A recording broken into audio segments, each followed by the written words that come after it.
بسم الله الرحمن الرحيم وبه نستعين الحمد لله رب العالمين والصلاة والسلام على أشرف الأنبياء والمرسلين أبي القاسم محمد اللهم صل على محمد وآل محمد. السلام على الحسين وعلى علي بن الحسين وعلى أولاد الحسين وعلى أصحاب الحسين. خداوند عالم آپ تمام مومنین مومنات کو اپنے حفظ و امان میں رکھے۔ تفسیر کربلا کے لیکچر سیریز کا آج آخری لیکچر ہے، اور اس کا جو ٹاپک ہم نے آج رکھا ہے وہ ہے کربلا مشعل راہ، یا تحریک کربلا مشعل راہ، کہ تحریک کربلا میں سے ہمارے سمجھنے کے لیے کون سی چیزیں ہیں، وہ کون سی ایسی اسباق ہیں، لیسنز ہیں جن کو ہم اپنی زندگی میں اپلائی کر سکتے ہیں، کربلا سے سیکھ سکتے ہیں۔ ایک چیز جو میں نے بالکل ابتدائی لیکچر میں کی تھی کہ قرآن مجید جو ہے وہ انسان کو ہر موقع پہ رہنمائی عطا کرتا ہے، اور قرآن مجید میں آپ جس قدر غور و فکر کرتے جائیں گے، اس کے آپ ترجمے کو پڑھیں، اس کی تفسیر کو پڑھیں، ہر دفعہ ایک نیا مطلب آپ کے سامنے پیش کرتا ہے قرآن کریم، اور انسان جتنا سوچتا ہے نئی نئی چیزیں دریافت ہوتی رہتی ہیں۔ اور یہی صورتحال ائمہ معصومین علیہم الصلاۃ والسلام، پیغمبر اسلام صلی اللہ علیہ وآلہ وسلم، ان کی سیرت میں ہمیں نظر آتی ہے کہ ہم جتنا ان ہستیوں کو پڑھتے ہیں، ان کے واقعات کو پڑھتے ہیں، ان کے حالات کو پڑھتے ہیں، اتنے ہی نئی نئی چیزیں ہمارے راستے کو روشن کر رہی ہوتی ہیں اور ہمارے لیے مفید ہوتی ہیں۔ اور بالخصوص تحریک کربلا ایک ایسی تحریک ہے کہ جس نے شخصی طور پہ بھی اور اجتماعی طور پہ بھی بہت زیادہ ہدایات کا سامان فراہم کر رکھا ہے، اور اتنے زیادہ اسباق ہیں کہ جن کو ہم محدود مدت میں شاید ڈسکس نہیں کر سکتے ہیں۔ اس لیے میں نے چند چیزیں تھیں جو میں آپ کے سامنے پیش کروں گا انشاءاللہ، اور اس کے بعد انشاءاللہ آپ لوگوں سے بھی سننے کی کوشش ہوگی کہ آپ لوگوں نے آج تک کربلا سے کیا سیکھا اور کیا سمجھا۔ تو مکتب کربلا سے عملی رہنمائی کی ضرورت ہے، فکری طور پہ پڑھنے کی حد تک، سننے کی حد تک تو ہم نے کربلا بہت سنا، ضرورت اس چیز کی ہے کہ اس کو ہم اپنی عملی زندگی میں اپلائی کریں۔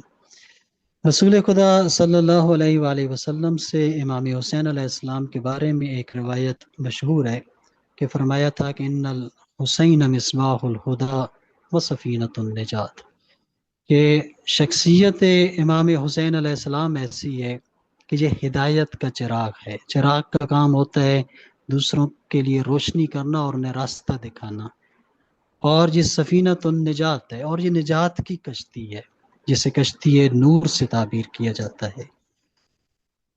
تو جس طرح میں نے کہا کہ ہمیں عملی رہنمائی کی ضرورت ہے، فکری رہنمائی، عقیدتی رہنمائی، یہ تو ہم لیتے رہتے ہیں، سالہ سال ہم اس چیز کو ڈسکس کرتے ہیں۔ ائمہ معصومین کے فضائل بے شمار ہیں، اور جن کو کاؤنٹ کرنا بھی شاید ممکن نہ ہو، لیکن کیا فقط اس حد تک رک جانا ہمارے لیے کافی ہے؟ لیکن کشتی نوح بھی تو تھی، امام حسین بھی سفینۃ النجات ہیں۔ اگر ایک انسان دریا میں، سمندر میں ایک کشتی موجود ہے، وہ بڑی خوبصورت کشتی ہے، اور کنارے پہ کھڑے ہو کے اس کی تعریفیں کرتا رہے کہ بہت کمال کی کشتی ہے، بہت خوبصورت کشتی ہے، بہت بڑی کشتی ہے، تو یقیناً وہ کشتی کبھی بھی اس کو ایک کنارے سے دوسرے کنارے تک نہیں لے جا سکے گی۔ اس وقت اس کو دریا پار کروائے گی جب وہ اس کشتی میں سوار ہوگا۔ لہذا ائمہ معصومین کی فضائل، ان کی تعریف، ان سے عقیدت ایک اپنی جگہ پہ پہلا سٹیپ ہے، لیکن اگلا سٹیپ یہ ہے کہ اس کشتی کے اوپر سوار ہوا جائے، ان کی تعلیمات کو اپنی زندگی کا حصہ بنایا جائے، اپنے عملی زندگی کا حصہ بنایا جائے، تو یقیناً پھر اس کی برکات ہمارے اس زندگی میں بھی اور اگلی زندگی میں بھی شامل حال ہوتی رہیں گی۔ لہذا انقلاب امام حسین علیہ السلام کا ہر پہلو درس زندگی ہے، مدینہ سے کربلا، کوفہ و شام اور پھر مدینہ تک انسان اس کے ایک ایک پہلو میں غور کرے اور فکر کرے۔ یہ انقلاب سراپا پند و نصیحت ہے، اس کا ہر مرحلہ زندگی کے تمام شعبوں میں مشعل راہ کا کام کرتا ہے۔ آپ کی زندگی، اجتماعی زندگی ہو یا پھر نجی اور ذاتی زندگی ہو، یہاں سے بہت کچھ سیکھنے کو ملتا ہے۔ یہ اور بات ہے کہ ہم اس عظیم انقلاب سے کس قدر فائدہ اٹھانے کے لیے تیار ہیں اور کتنا فائدہ ہم اٹھانا چاہتے ہیں۔ وہ افراد بڑی غلط فہمی کا شکار ہیں جو واقعہ کربلا کو ایک واقعہ اور قصے کی حد تک زندہ رکھنے پہ اکتفا کرتے ہیں اور اس کی حیات بخش تعلیمات کو نظر انداز کر دیتے ہیں۔ واقعہ کربلا محض ایک قصہ نہیں ہے۔ میں نے جس طرح بھی کہا کہ قرآن مجید اور اہل بیت یہ ساتھ ساتھ ہیں اور ان کے اثرات بھی ایک جیسے ہیں۔ جب قرآن مجید نازل ہو رہا تھا، آپ سب لوگ جانتے ہیں کہ کچھ مشرکین اور کفار نے اس پہ ایک اعتراض کیا تھا۔ پیغمبر اسلام جب قرآن پڑھتے تھے، لوگوں کو سناتے تھے، تو ان کا ایک اعتراض تھا جس کو خود قرآن نے بھی لکھا ہے۔ وہ کہا کرتے تھے کہ ان هو الا اساطیر الاولین، کہ یہ کیا ہے کتاب جو پیغمبر اسلام ہمیں سناتے رہتے ہیں، یہ تو پرانے لوگوں کی قصے کہانی ہے، ہمیں قصے کہانیاں سنائی جا رہی ہیں۔ قرآن مجید نے ان کا جواب دیا تھا کہ یہ قصے کہانیاں نہیں ہیں، یہ اولو الالباب کے لیے، صاحبان عقل کے لیے، سمجھنے والوں کے لیے اس کے اندر عبرتیں ہیں، اس کے اندر سیکھنے کا سامان ہے۔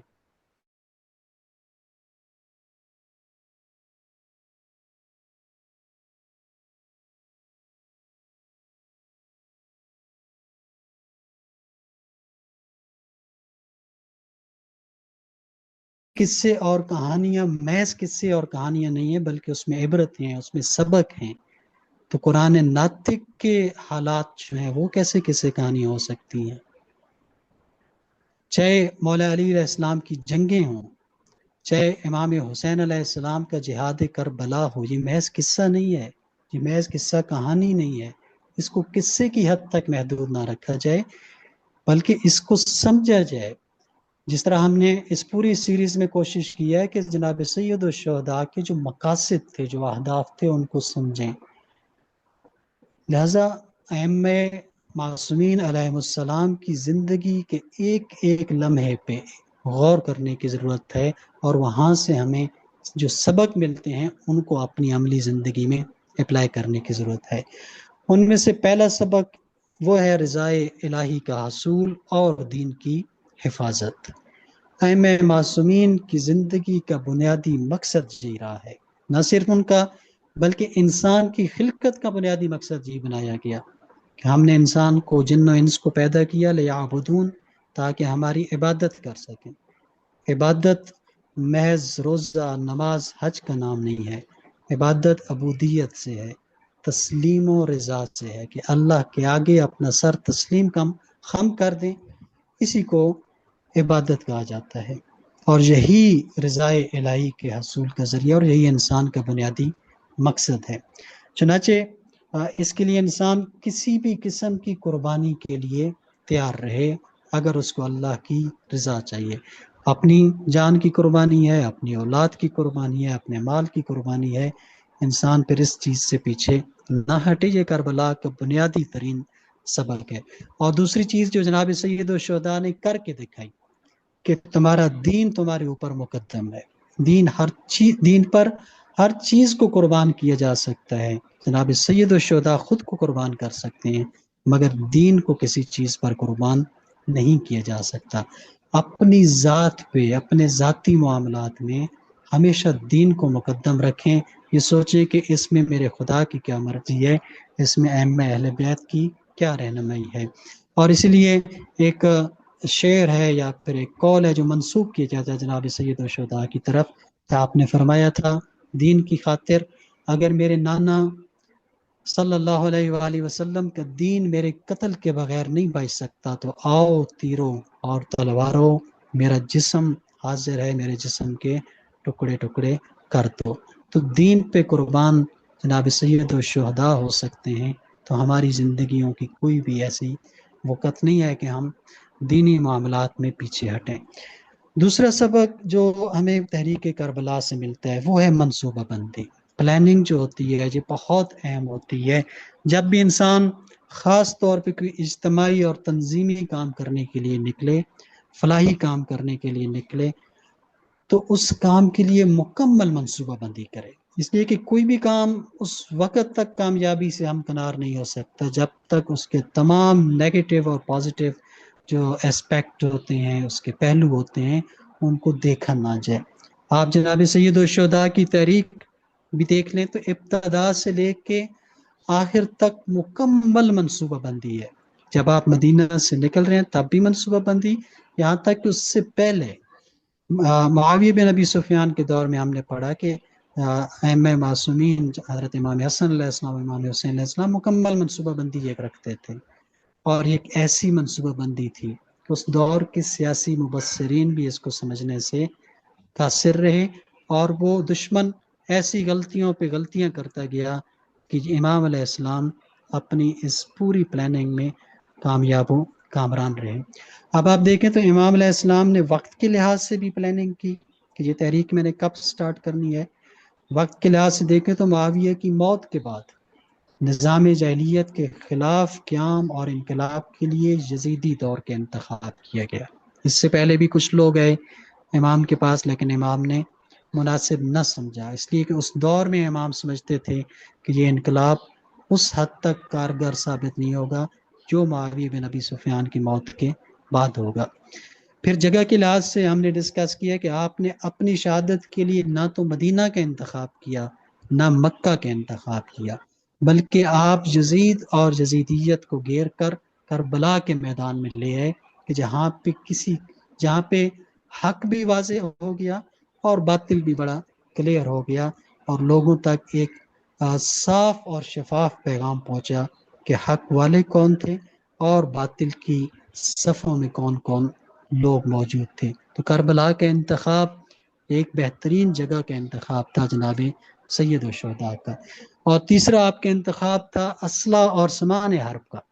اس لحاظ سے اگر آپ دیکھیں تو ایک ایسا انتخاب کیا جس نے ظلم و ستم اور اسلام دشمن نظام کی مضبوط عمارت کو زمیں بوس کر دیا، اور یہ انتخاب آل رسول مخدرات عصمت کا تھا، جن کے خطبوں اور تبلیغات نے جاہلیت کے نظام کو دفن کر دیا تھا۔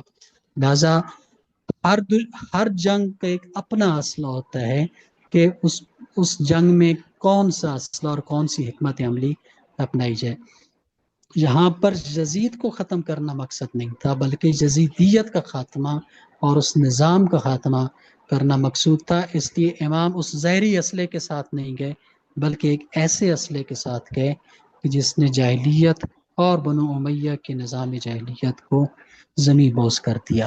لہذا کوئی بھی کام کریں منصوبہ بندی کے ساتھ کریں۔ اور پھر ایک اور سبق جو ہمیں ملتا ہے وہ ہے حق پر ثابت قدمی۔ اگر آپ کو پتہ ہے کہ میں حق پر ہوں تو پھر دنیا کی کوئی طاقت آپ کو حق سے نہ ہلا سکے، اپنے اس موقف سے جو ہے وہ نہ ہٹا سکے۔ جناب سید الشہداء نے حق پر ڈٹ جانے، مستقل مزاجی ثابت قدمی کا عظیم نمونہ پیش کیا۔ آپ علیہ السلام نے جس طرح مدینہ میں نظام جاہلیت کے آگے جھکنے سے انکار کیا تھا، تا دم آخر اسی موقف پہ ڈٹے رہے، اگرچہ آپ کی اصحاب جو ہیں ان کو قتل کیا گیا، آپ کی اولاد کو قتل کیا گیا، لیکن آخری وقت تک امام علیہ السلام حق سے ایک قدم بھی پیچھے نہ ہٹے۔ لہذا باطل کے سامنے حق کے اوپر مستقل مزاجی، اور چاہے اس پر آپ پہ جتنا انسان پہ تشدد کیا جائے، جتنا حقوق کو پامال کیا جائے، انسان حق کے راستے سے کبھی بھی پیچھے نہ ہٹے۔ اور پھر ایک اور اہم پیغام جناب سید الشہداء نے جو دیا اس پوری تحریک میں اگر دیکھیں، وہ ہے فرض نماز کی انجام دہی۔ ایک ایسا فرض ہے جس کو تمام واجبات پر اولیت حاصل ہے۔ صفین کی لیلۃ الحریر ہو یا کربلا کی عصر ہو، ولی خدا کی نظر آسمان پر ہوتی ہے۔ صفین کی لیلۃ الحریر آپ جانتے ہیں، ایک ایسی رات تھی جنگ صفین میں جہاں پہ قتل اور پشتوں کے پشتے تاریخ لکھتی ہے کہ گر رہے تھے، اور 10,000 کے لگ بھگ جہاں پہ لکھا گیا ہے کہ لوگ اس میں دونوں طرف سے قتل ہوئے۔ اتنی سخت اور شدید لڑائی کی اس رات کے اندر بھی امام علی علیہ السلام کا چہرہ بار بار آسمان کی طرف اٹھتا تھا کہ کہیں وقت فجر تو نہیں ہوا گیا، کہیں وقت نماز فجر تو نہیں ہو گیا۔ اور یہی چیز ہم 10 محرم الحرام کو دیکھتے ہیں کہ جناب سید الشہداء عصر کی نماز ہے، ظہر کی نماز ہے، تا دم آخر نماز پر کاربند رہتے ہیں، اس لیے کہ امام کی جنگ کا بنیادی ایک ہدف بھی دین اسلام تھا، اور دین اسلام میں سب سے اولا ترین جو واجب ہے وہ نماز ہے۔ لہذا ولی خدا کی نظر آسمان پر ہوتی ہے سخت ترین جنگ کے ماحول میں بھی کہ نماز کا وقت نکل نہ جائے۔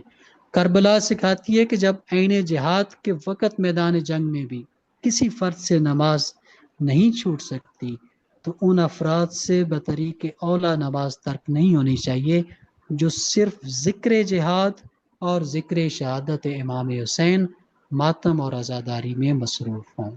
لہٰذا جی کوئی بہانہ نہیں ہے کہ ابھی ماتم کا وقت ہے یا ابھی امام علیہ السلام کی مجلس کا وقت ہے۔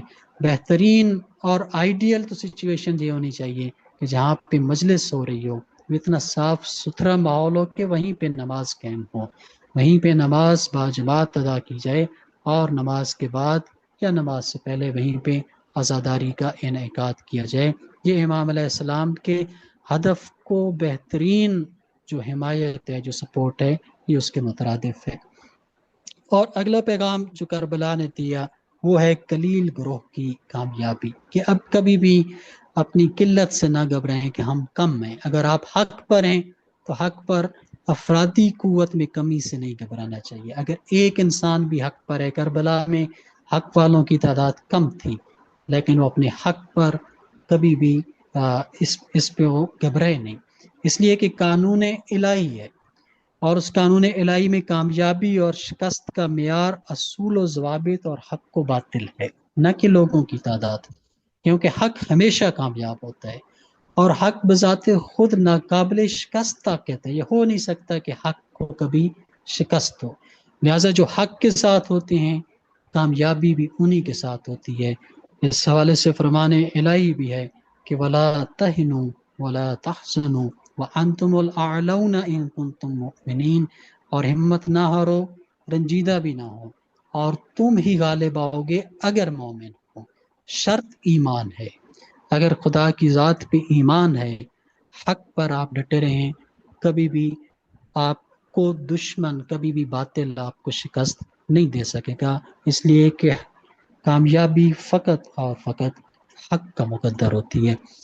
اور ایک اور چیز جو امام حسین علیہ السلام نے اس انقلاب سے ہمیں سکھائی وہ ہے کہ سیاست کو کبھی دین سے جدا نہ سمجھیں۔ ہمارے یہاں ایک بہت بڑی تعداد جو ہے وہ سیاست اور دین میں جدائی کو سمجھتی ہے، بڑے پڑھے لکھے لوگوں سے بھی، دیندار لوگوں سے بھی یہ جملہ سنا کہ دین میں سیاست کا کیا عمل دخل ہوتا ہے۔ ایسی بات نہیں ہے، بلکہ کربلا سکھاتی ہے کہ سیاست اور دین قطعاً الگ الگ نہیں ہے، بلکہ سیاست دین کا اہم ترین شعبہ ہے۔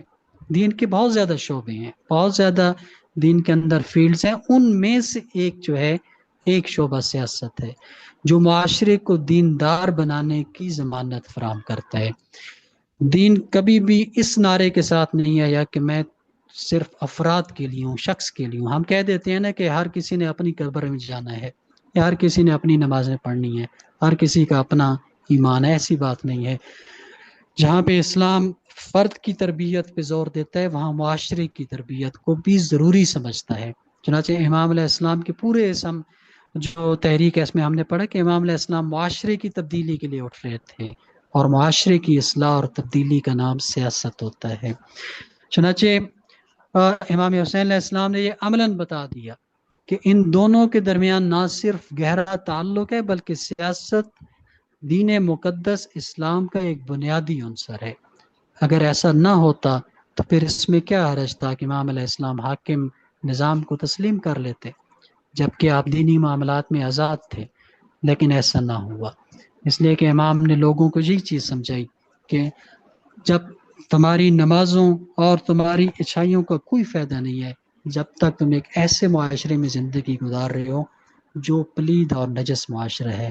معاشرے کی صفائی بھی ضروری ہے، وہاں پہ انسان کی پھر باتیں بھی قبول ہوتی ہیں۔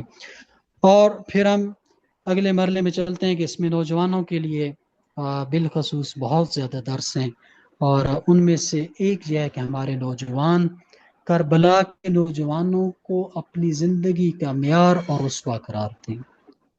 نوجوان مقصد حیات کو سمجھیں کہ ہماری زندگی کا مقصد کیا ہے، اسلام سے آشنائی، اس کی حفاظت کا ذوق اور جذبہ پیدا کریں۔ حسینیت کو اپنا مکتب حیات قرار دینے والے نوجوان اپنی ساری جوانی کو فقط کھیل کود، تفریح، آوارگی یا ایسی لا یعنی کاموں میں صرف نہ کریں، بلکہ کربلا کے جو نوجوان ہیں ان کو اپنے لیے اسوہ بنائیں۔ حضرت قاسم علیہ السلام، حضرت علی اکبر، حضرت غازی عباس علمدار علیہ السلام ان کو اپنے لیے اسوہ قرار تھے۔ نوجوانوں نے کربلا میں جذبے کے ساتھ حکمت اور شعور کا مظاہرہ کیا۔ نوجوان عام طور پہ جذباتی ہوتے ہیں،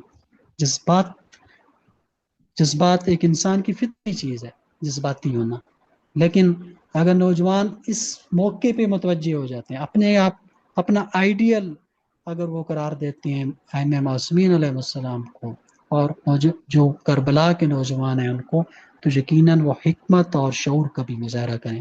آپ کربلا کے نوجوانوں کو پڑھیں، جہاں ان کے اندر جوش و جذبہ جہاد ہے وہاں حکمت بھی ہے۔ جس طرح جناب سید الشہداء اپنے ہدف کو سمجھتے ہیں اور حکمت کے ساتھ چل رہی ہیں، اس قافلے میں سارے نوجوان اسی حکمت کے ساتھ، اسی شعور کے ساتھ چل رہے ہیں۔ لہذا ان باتوں پر بھی توجہ نہ دیں۔ کربلا میں جس طرح بہت ساری غلط فہمیاں ہوتی ہیں، یا ان لوگوں کو ہم اپنا جیسا سمجھ کے پیش کر رہے ہوتے ہیں کہ جناب سید الشہداء نے ایک موقع پہ ایسا فرمایا تو حضرت عباس نے ان کے جواب میں ایسا فرما دیا۔ خدا رہے ان چیزوں سے باہر ہیں، اس لیے کہ حضرت عباس علمدار علیہ السلام کی بھی معرفت اتنی ہی تھی جتنی جناب سید الشہداء کی تھی، ان کے تابع تھے وہ۔ حضرت علی اکبر کی معرفت کے ایک درجہ تھا، حضرت قاسم کی معرفت کے ایک درجہ تھا۔ کہیں پر ایسا نہیں ملتا کہ انہوں نے کسی بھی مقام پہ جناب سید الشہداء کی حکم عدولی کی ہو۔ یہ وہ شخصیات تھیں جو جذبہ بھی ہے ان کے اندر، لیکن حکمت بھی رکھتے ہیں اور شعور کی اس منزل پر بھی فیض ہیں۔ تو کربلا یہ سبق دیتا ہے کہ نوجوان جذبہ اور شعور ان دونوں کو اپنے ساتھ رکھیں، رہنمائی حاصل کریں، علماء سے رہنمائی لیں، بڑوں سے رہنمائی لیں۔ اپنی جان، خواہشات اور آرام کو دین حق کے لیے قربان کرنا نوجوانوں کے لیے سب سے بڑا سبق ہے۔ نوجوان کربلا کے پیغام کو سمجھیں اور پھر اپنے دوستوں کو بھی اس چیز کی تبلیغ کریں، بتائیں ان کو۔ اس چیز سے ہمیں باہر آ جانا چاہیے۔ ایک چیز جس کو ہم اکثر، ہمارا آج کا نوجوان باہر کا معاشرہ اپنے لیے شرمندگی کا باعث سمجھتا ہے کہ اگر میں نے کسی کو حق بات کہہ دی تو آگے سے کہے گا کہ تو بڑا مولوی بن گیا ہے، تو مولوی ہے۔ خود کو مولوی کہلوانا، ہم اس پہ شرمندگی کا احساس کرتے ہیں کہ ہمیں کوئی اس طرح کے کوئی ٹائٹل سے نوازیں۔ حقیقت یہ ہے کہ دین کی تبلیغ دنیا کے افضل ترین لوگوں نے کی ہے۔ انبیاء کرام، اولو العزم انبیاء، ائمہ تحرین، ان ہستیوں کی زندگی کا مقصد صحیح تھا۔ لہذا اگر آپ اس فریضے کو انجام دے رہے ہیں تو یہ سمجھیں کہ آپ ان لوگوں کو فالو کر رہے ہیں جو دنیا کے عظیم ترین لوگوں نے جس کام کو انجام دیا ہے۔ اور یہ ایسا فریضہ ہے کہ جو فقط مدرسے میں پڑھے ہوئے علماء کا، مولانا حضرات کا نہیں ہے، بلکہ اس قوم کے، اس مکتب کے ہر جوان کا بھی یہ فریضہ ہے۔ تو نوجوانوں نے سب سے پہلے میدان کربلا میں جانے کی پیشکش کی تھی۔ اس سے یہ بھی پتہ چلتا ہے کہ دین کی خدمت کے لیے پہل کرنا اور پیچھے نہ ہٹنا نوجوانی کی شان ہے۔ اس لیے نوجوان جو طبقہ ہے اپنی شان بڑھائیں، دین کی خدمت کے لیے آگے ہیں۔ تحریک کربلا سے سیکھتے ہوئے ہمارے جوان خود کو مغربی جاہلیت اور الہادی سوچ سے بھی آزاد کریں۔ مغرب کو اندھی تقلید جو ہے اس سے بچنا بھی بہت ضروری ہے۔ کون سی چیز میرے کردار کے لیے اچھی ہے، کون سی چیز میرے ائمہ کو پسند ہے، خدا کو پسند ہے، اس چیز کو مقدم رکھیں۔ علماء سے رابطہ رکھیں۔ علماء کی صحبت انسان کو دین کے قریب رکھتی ہے۔ سیکھیں تاکہ وہ اپنے اندر انقلاب اور تحریک پیدا کریں، پھر معاشرے کی اصلاح، اسلام کی تبلیغ اور انسانیت کی نجات کا غم سینے میں لے کر میدان جہاد میں جان ہتھیلی پر رکھ کر مکمل ارادے اور تیاری سے نکلیں۔ یہی زندگی ہے، یہی زندگی کا حقیقی اور الہی مقصد ہے۔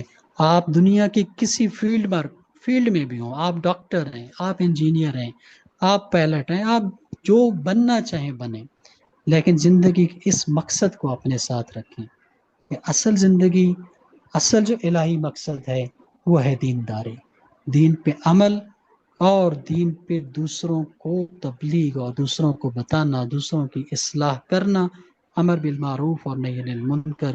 یہی وہ پیغام ہے جو ہمیں کربلا والوں نے دیا۔ کربلا میں خواتین کے لیے بے شمار دروس ہیں۔ حضرت زینب سلام اللہ علیہ سمیت خواتین کربلا کے خطبے اور ان کی بصیرت سے یہ ظاہر ہوتا ہے کہ تعلیم یافتہ اور باشعور خاتون کس طرح معاشرے میں مثبت تبدیلی لا سکتی ہے۔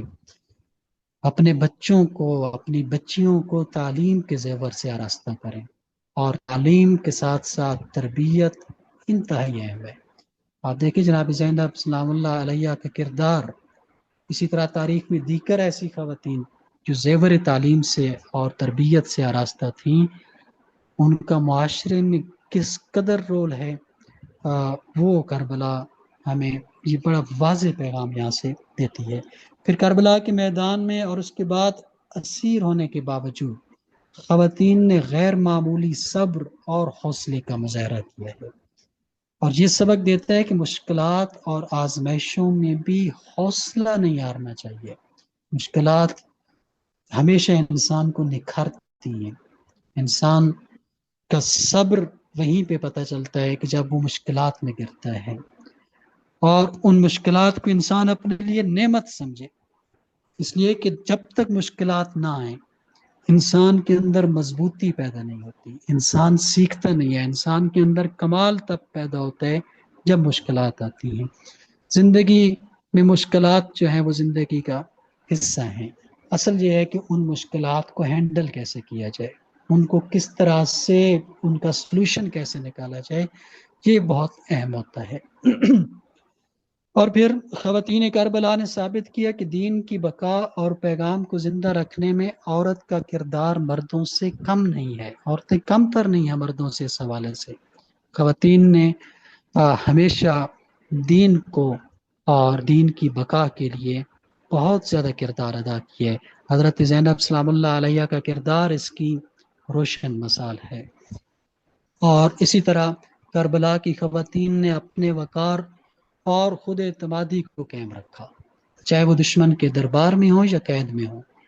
تحریک کربلا خواتین کو یہ سبق دیتی ہے وہ حق و انصاف، حیا، علم، حوصلے اور قربانی کے راستے کو اپنے معاشرے کی اصلاح اور نسلوں کی تربیت کا فریضہ ادا کریں۔ اور ان ساری چیزوں سے اگر آپ پورا ایک بیک گراؤنڈ اور پچھلے لیکچرز کو سامنے رکھیں تو وہاں پہ خواتین جو کربلا کی ہیں ان کا اگر اس پوری تحریک میں کوئی ہم و غم ہے تو وہی ہے جو جناب سید الشہداء کا ہے۔ اگر ان خواتین کا کوئی مقصد ہے تو وہی ہے جو جناب سید الشہداء کا ہے۔ جناب سید الشہداء معاشرے کے لیے فکر مند ہیں، وہ اسلام کے لیے فکر مند ہیں، وہ مسلمانوں کے لیے فکر مند ہیں، تو خواتین بھی اسی انسانیت کے لیے فکر مند ہیں اور مسلمانوں کے لیے اور انسانیت کے لیے فکر مند ہیں۔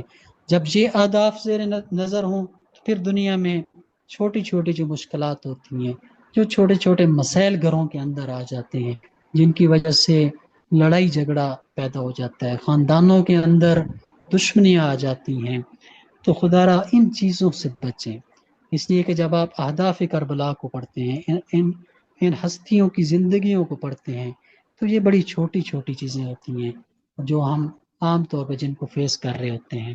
معاملات کو بگاڑنے کی بجائے معاملات کو اچھے طریقے سے سالو کرنا، یہ سکھایا ہے ہمیں کربلا کی خواتین نے اور معصومین علیہ السلام نے. اس کے علاوہ ایک بہت لمبی چوڑی لسٹ ہے جس کو ہم ڈسکس کرتے جائیں تو شاید کتنے لیکچر اسی پہ آ جائیں کہ کربلا نے ایک ایک لمحے کا کیا کیا سبق ہمیں دیا ہے. مختصر اس لیے کر دیا کہ آپ حضرات کا بھی یہ ٹائم ہے، اور انشاءاللہ آپ لوگوں نے کربلا سے کیا سیکھا اوورال، یا ان لیکچرز میں سے کوئی ایسی چیز آپ کی زیر نظر ہو، میں چاہوں گا کہ اس کو آپ ضرور یہاں پہ ڈسکس کریں. والسلام علیکم ورحمۃ اللہ وبرکاتہ.